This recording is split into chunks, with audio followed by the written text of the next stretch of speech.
So next we have Dr. Samantha Hiew. So Dr. Sam Hiew is an award-winning storyteller with a PhD in cancer research, and she has a mission to harmonise neurodiversity through scientific and intersectional lens. She's a lady diagnosed with ADHD and autism in her 40s, and she's founded ADHD ADHD Girls.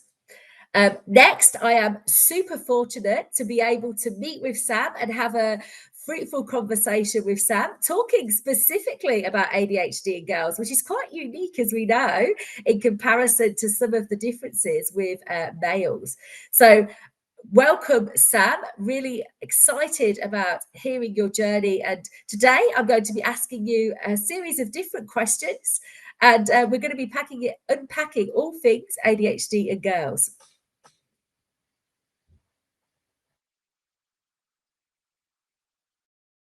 Thank you very much for joining today, Sam.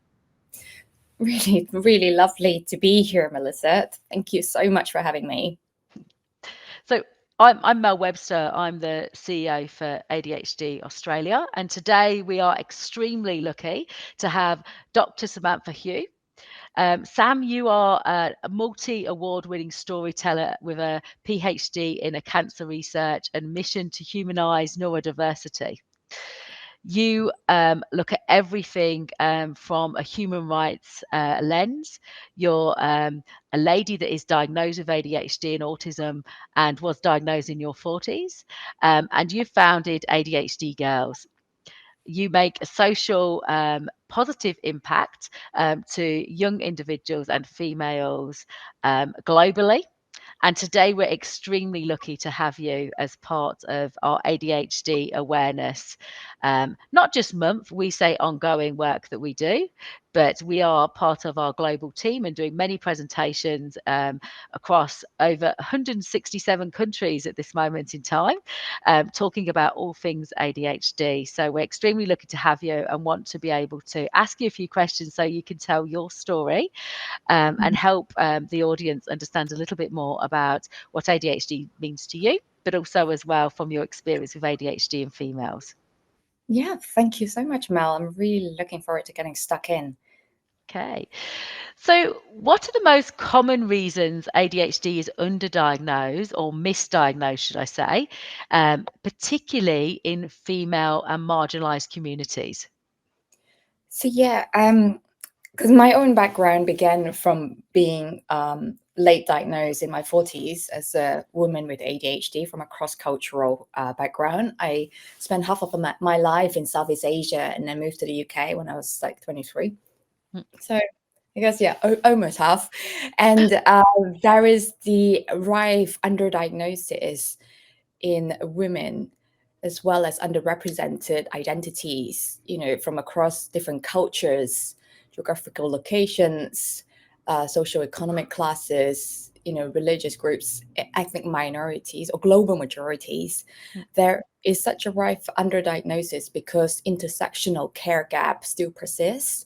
There is a systemic disparity, that is very much centered on the biased in male-centered criteria for assessments of ADHD. And there is also the lack of understanding in where hormonal changes impact a woman's life. And that can make it very difficult for the assessors to understand the human in front of them, rather than, actually they might just look at a set of criteria and then forget that we are multidimensional with, lots of histories and evolutions to get to where we are today. And I always think it's very difficult for clinicians, obviously specialising in sometimes in areas, and one of them obviously being ADHD, but many clinicians cross over many different things. How do you suggest that clinicians may be able to have a better understanding of how to diagnose females? What could that look like in the future? What are some of your recommendations you may have? Yeah, so I run an Autism and ADHD intersectional and scientific program to support mental health professionals, and that include clinicians as well as women who are looking to understand what autism and ADHD, which ADHD looks like. Because the truth is, even though we are assessing for ADHD on its own, ADHD and autism often co-occurs in 70 to 80%, cases. And if someone is just looking at another person through the ADHD lens, they might miss out the co-occurring conditions as well as the stories that make up someone's life. So my recommendation is that we look at the individual from the layers that make up their identities. Because essentially you're looking for the ADHD traits, which for a late diagnosed individual can be really buried, underneath, the masking, the, potential for actually it to be invisible in their daily lives until a transition happens or something changes, whether it's biological transition or life transition. So I look at all these different layers that make up a person, whether it's, it begins with your neurobiology, of course, but you can't look at neurobiology, when you see someone present in the clinic. So there's all these different layers, like, are they at a hormonal stage that might impact how their ADHD can show up? What are the cultural influences that impact how this person might manifest their ADHD, as well as, how they ask for help, whether they see, certain struggles as something that they can ask for help for. And then there is the presence of whether there is support in their lives, because a person who has a whole network and community behind them who supports their day-to-day, who they can turn to when there's trouble in their lives, are most likely not to manifest, mental health challenges that result in the clinic. So there is all these different layers, but also what are their strengths that are camouflaging and hiding these challenges. That's why from where I stand, because I come from a science background where I began my undergraduate years in genetics, I really look at the genes that we each have that can predispose us towards ADHD, and what we can do about it to personalize the framework for everyone. But obviously, this is not something that we do at the clinic. This is not something that is offered. But I do advise that at least we understand how, all these different factors can impact, how someone show up. And my recommendation is that we really look at ADHD through an intersectional science and clinic perspective, where we have multidisciplinary teams that come together to assess. And it does exist, but more so in private clinics where they have the resources, but what I find is that when private clinics get too busy, they also try to shortcut things, and very importantly also, it's not just the diagnosis, it's what we do to support somebody after the diagnosis. Because what tends to happen is, because of the medication shortage supply, and usually medication is recommended as a first line of treatment. What tends to happen is, if we introduce medication to somebody, we titrate them with ADHD. If there is a co-occurring autism, the advice is always to start low and go slow. But because there isn't a standard, guideline for this, people are starting low, and then they can very quickly jump to a dose that the individual can't manage, and the side effect can happen immediately, or it could take like months or years, to crop up, and that can surprise the individual and the clinician. So this is something that we should be very mindful of. No, thank you for that. And look, it's really interesting. I'm going to say open up a can of worms about medication, because it's an area at the moment that we obviously globally, but here in Australia, having some significant feedback from our community around challenges with access to medication.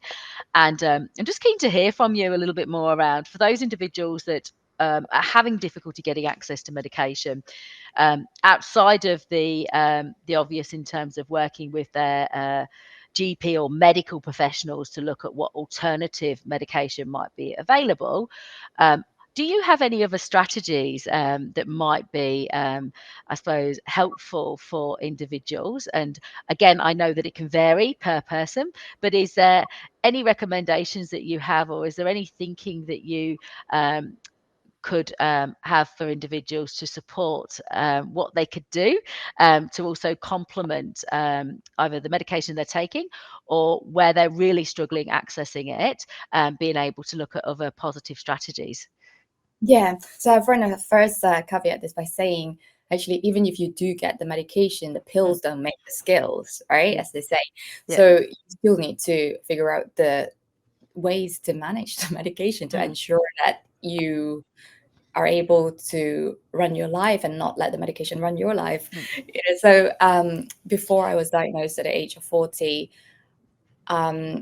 I had relied on all sorts of strategies. I thought eating well was definitely one of them. And then after I got diagnosed, I asked the neurodiverse community, because I do these community talks where hundreds of people come each year to these talks at each event to find out if they have ADHD. And I'm constantly surprised, there are more and more and more. So then I did a lived experience research and asked them, what are the sort of things that help you? And it's really interesting. And I kind of categorize it to lifestyle, women's health, nutrition, and just the general well-being. And people have all sorts of strategies. And it was interesting also, the pattern that I've seen in people in these community events is that if they haven't been diagnosed with ADHD, they're either like a breath coach, Yeah. herbalist. Yeah. People are adapting, or sports nutrition, there's all this gravitate to it that help them. So these strategies are really employed, by potentially the person who's listening to this and the community before they even got diagnosed. So the things that do help, yes, you have to look at your lifestyle, because stress, it's a massive factor in worsening ADHD traits. And so having a lifestyle that actually looks after yourself, like that, your well-being, having adequate nutrition, because there is an underlying micro and macronutrient deficiency with the ADHD way of being. And so if you look to just supplement for those different nutritional differences, and your lifestyle, we have a nervous system that is in flux, where dysautonomia, which is an imbalance, the dysregulation, what they call dysregulation of the nervous system, is very possible. That tends to happen quite often in our day-to-day. So well-being, any kind of exercise, mindfulness practices that bring us back to a calm, it's kind of flow state. And that can be, breath work, meditation, walking in nature, and all the strategies that people tend to employ. And I'm thinking about adaptogens because that is something that I see. I see in the community. We did a word cloud where we look at what people tend to need, high protein diet, and exercise. There were things around, having like a support network, relationships that support you, healthy connection, community. I feel is probably really important, because so many ADHDers and ADHDers tend to talk about the loneliness of masking, of being in a space where they've had to figure out how to adapt to the world for many decades, because many of these are late diagnosed adults who now have their own children. And so there is that sense of not knowing who they are. There's a bit of that diffuse sense of self that they are then looking to figure out. So having a community of like-minded people are so important. Do you think there'd be a lot more benefit on that comment to having one of the things that isn't really common, I'm going to say in Australia, and I'm not too sure if it is globally, but is actually those support groups specifically for individuals with ADHD, and particularly females meeting females with ADHD and parents also. So lots of parents recently in the ADHD community have come forward having challenges because they have a child with ADHD, they have ADHD, and their child is quite uniquely different. And you can imagine the challenges that as a parent, you're a person with ADHD and you're supposed to be understanding your child with ADHD, but yet presenting so differently. And what does that look like? Do you think there'd be a real benefit in having more support groups and more female support groups and parent groups? Yeah, I think any kind of support is great, but actually, what we need most is someone we can call. When we actually deeply need someone who truly understands. Because I know there are so many online communities around the world, and I actually personally has wondered. For years I've been asked, do I have an online community? And I have a free WhatsApp group that people can join, and they can call on each other, but it's not like the most active group, because I let them manage it themselves. Yeah. And I feel like the most impactful thing for me when I go and speak in real life for these community events is actually in person. Sorry, I thought I heard something fall. It's okay. It's just a bottle behind me. Sorry. Oh, right. Yeah, okay. Just one of my children behind me with a bottle. Sorry. Brilliant. I love that you're totally imperturbable about it. All the time. It's the ADHD mum with the ADHD boy behind me. Doing the multitasking of the global conference at the same time. I think it creates the realistic reality of what it's like to be a successful I'm going to say female, but I know males also in this space as well, that with ADHD, managing multiple things, and many of which are your ADHD children as well. But everything's good in the background. Yeah, exactly. They're good. I'm good. I'm here. There is a vacuum that separates us. We're gonna do this thing. Yeah, that's nice. Yeah, So, but that's the thing. In-person community is something that I've been working towards, and I know that we are moving towards a hybrid world. But it is that who do I call when I need someone to talk to? And I find in my moments of struggle, like that's the thing that made the most difference. Because I think being late diagnosed and doing this work as well, like you're untangling the trauma that has happened, to you, and how to kind of move forward. My way of doing it is always through service, but sometimes I wonder, why do I then, try and support other people before I help me? But I realized that I actually do it alongside the community. I tend to hold these community events where people come together, and I'm supporting them and giving them the knowledge and the regulation, but also I'm drawing so much from it as well. So I find it really rewarding to have community.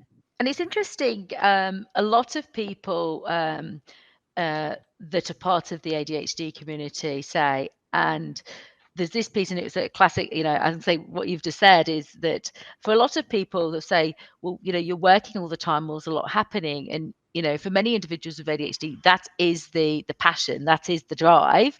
And then what happens is as well, it's also that social network. It's that kind of it's the thing that wants you to do what you're good at, I suppose. So it's just interesting you're saying that it becomes almost a hyper focus within itself, something that you're extremely passionate about, but you get so much out of it, and therefore you want to do more of it.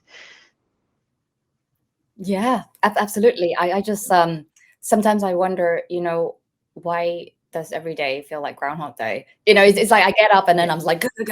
But busy is not all the time. But I have seasons of being really, really like busy that I need to catch myself. And I'm like, okay, I am noticing what's going on in my body, and I am struggling to breathe a little bit.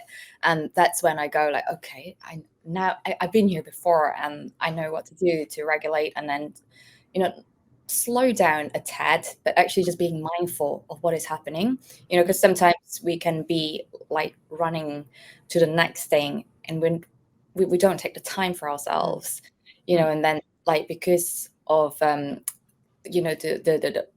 ADHD and the ADHD, the way we are with our nervous system is that we can sometimes just end up absorbing all these cues from the environment and not actually process them. And when we actually finally actually notice it, that's when we are actually totally burned out. I think just being mindful of what's happening from moment to moment is so important. 100% agree. And one of the interesting, I'm going to go back to the comment you made earlier on hormones, and I'm interested just to hear from you. A lot of our community talks about now some of the challenges they're faced with being an ADHD female and going through those perimenopause or menopause stages. And I wondered if you had any insight at all into hormones and ADHD females or neurodiverse individuals that are going through those stages, and some hints and tips for how women can manage some of those quite difficult times, and how it might, if you believe it does, look different for somebody that is neurodivergent. Yeah.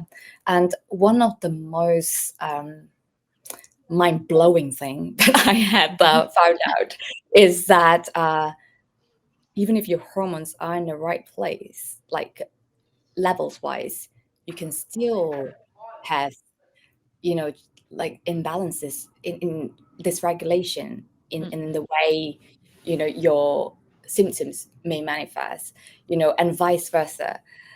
So I don't know if I'm explaining that well, because it's very early in the morning for me. No, it's all good. It makes absolute sense. But actually, yeah, what people do say is that the ADHD traits changes throughout the menstrual cycle, and not just the ADHD traits. It's the response to medication if you're on medication.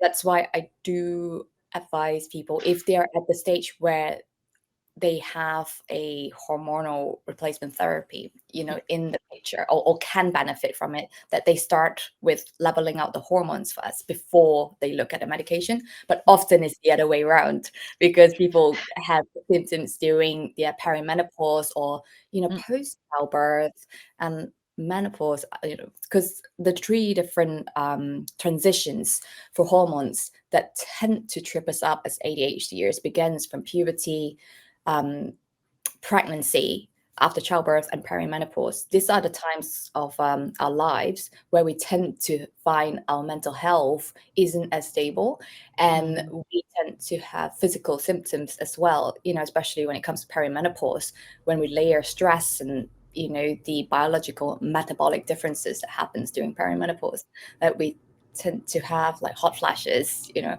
I've experienced that, like coming and going hot flashes, when I've first actually started my ADHD medication, which was really interesting, because before that it didn't really happen. Before that it was the sleep that went first, Yeah. That the sleep is everything, because if you don't look up, like if the sleep isn't optimized, then everything else goes. And so these are the different times, where we know for a fact that there is a change within the menstrual cycle, where like there are four different seasons in the month, right? But very pronounced changes can happen just before menstruation, and actually the period just after ovulation and before menstruation. Because our body doesn't like any changes, and when changes happen, especially when there's a sharp drop, say after ovulation, there's a sharp drop of our sex hormones, and that's when we can experience like some PMDD symptoms. Some people say it can last 20 days, in the month. And then leading up to menstruation also, the estrogen starts to drop. And we know this sex hormones indirectly regulates the neurotransmitters that are impacted in the ADHD brain. And for an ADHD nervous system, it's even more complex, because they say you're supposed to feel better towards ovulation, or you get this heightened impulsivity, and all these things that people say that we get. But then, like, we don't necessarily feel better. We may feel things like, because estrogen can impact histamines, and when histamines is overproduced, then we can get like, you know, increase like kind of heart palpitation and, you know, immune system differences and challenges at that time. So it's interesting because for an ADHD nervous system is different from the ADHD. It's like we're supposed to feel better, but we don't. And then what do we do when we're supposed to not feel better? And you know, even for us feeling.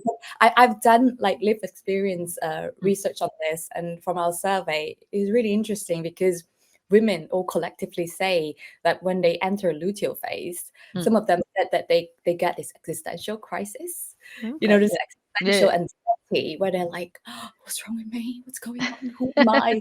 And then as soon as that passes, we're like, fine, I'm cool. You know?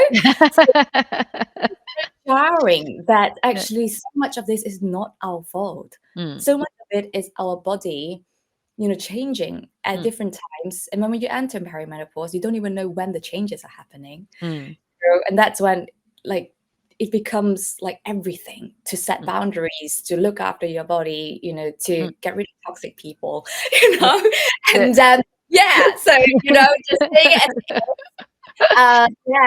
So I was at the Masters conference yesterday. I was listening to Alanis Morissette's keynote talk, and she was saying, how I set boundaries. Well, my sex hormones do it for me. It's like perimenopause. If I don't want to, you know, do something, they just won't let me if I don't want to do something. So, you know, nature helps. That's fantastic.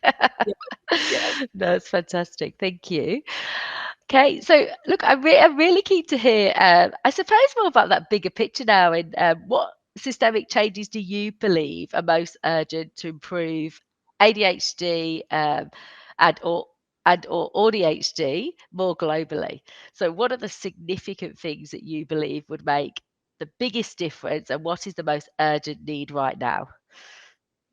For me as a woman, the most significant thing is when a woman presents in the clinic, that when we, you know, are seen as this emotionally dysregulated, or, you know, we're struggling with life, I think before someone gives us antidepressants or actually a rating scale for personality or mood disorder, that we actually look at the person as a human.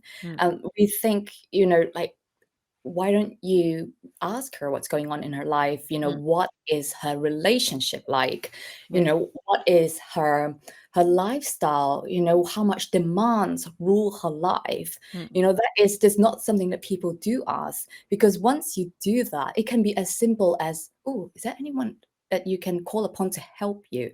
Because then when someone is allowed to rest, you know, that changes everything. You know, but the thing is, the reality is so many of us live in pockets where we are struggling by ourselves, and we are keeping up a facade of being totally okay, you know, on top. And that is half of the problem, because we are trying to meet impossible demands in this modern life. I think that if we can, as mental health professionals, support someone through an intersectional lens and really look at the layers, you know, that really impact how ADHD shows up in somebody. You know, look at their attachment styles as well, instead of giving them a label of BPD or bipolar or trauma. Not that it might not necessarily exist, but that, you know, we look at all these factors before we jump the gun, and, you know, try and support people that way. There needs to be increased representation or understanding of what the cultural perspective, you know, look like for ADHD, because DSM-5 does have a cultural lens, cultural section, but people don't tend to use it. You know, then you don't know how someone from a global majority background can present with ADHD. As for me, I've gone to the GP for years saying, every time winter comes, I feel really down and I don't know why. And they say, oh, it's just your, you know, stress. It's like, you know, your life. And I'm like, okay, but why don't anyone think to say, maybe you are vitamin D deficient and you are this time the year.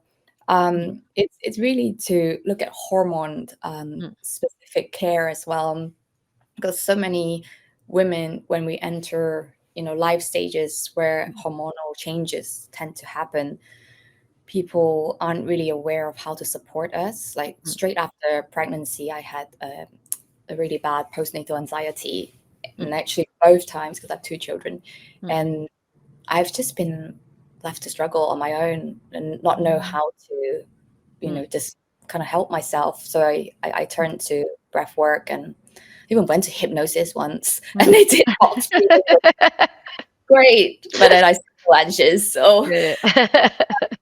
all of this can be supported with hormonal support. So we know that straight after pregnancy, the sex hormones dive, and what do you expect, right? I mean, it's we are humans, we are biological first before psychological, and then vice versa.